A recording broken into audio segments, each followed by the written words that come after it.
ఇక్కడ తనుజ అంటది, కళ్యాణ్ నువ్వు డెమను సుమన్ శెట్టి అన్న ఆడినప్పుడు నువ్వెందుకు అక్కడ గీవప్ ఇచ్చినావు అని చెప్పేసి అడుగుతుంది. ఎక్కడిచ్చిన తనుజ, నేను గీవప్ ఏమి ఇవ్వలే, మంచిగానే ఆడిన కదా అనేసి అంటాడు కళ్యాణ్. ఎక్కడ ఆడినావు కళ్యాణ్, అక్కడ నువ్వు చాలా జోక్గా ఆడినావు, అసలు సీరియస్గా అస్సలు ఆడలేదు.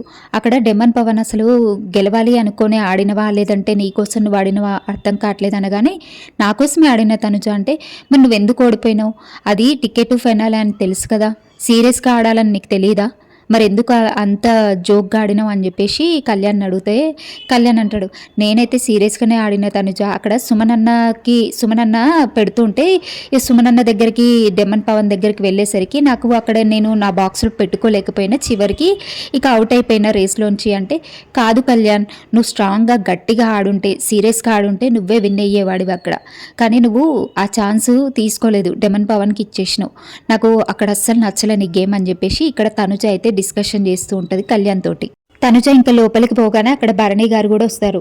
వచ్చి, ఏంటి కళ్యాణ్ నువ్వు అసలు ఓడిపోతావు అనుకోలేదు, నువ్వు చాలా కామెడీగా ఆడినట్టు అనిపించింది, సీరియస్గా ఆడలేదు, టాస్క్ చాలా ఫన్నీగా ఆడినావు డెమన్ తోటి, అందుకే ఏమన్నా డెమన్కి సపోర్ట్ చేయాలనుకున్నావా అంటే లేదు సార్ అనగానే, మరి ఎందుకు సీరియస్గా ఎందుకు ఆడలేదు, నువ్వు అంత జోక్గా ఆడినావు, సీరియస్గా ఆడుంటే మంచిగా ఫిజికల్ అయ్యి ఉంటే బాగుండేది కళ్యాణ్, నువ్వు ఫిజికల్ అవ్వలేదు, కామెడీగా ఆడినావు అని చెప్పేసి భరణి గారు కూడా కళ్యాణ్తో అలా అంటారు.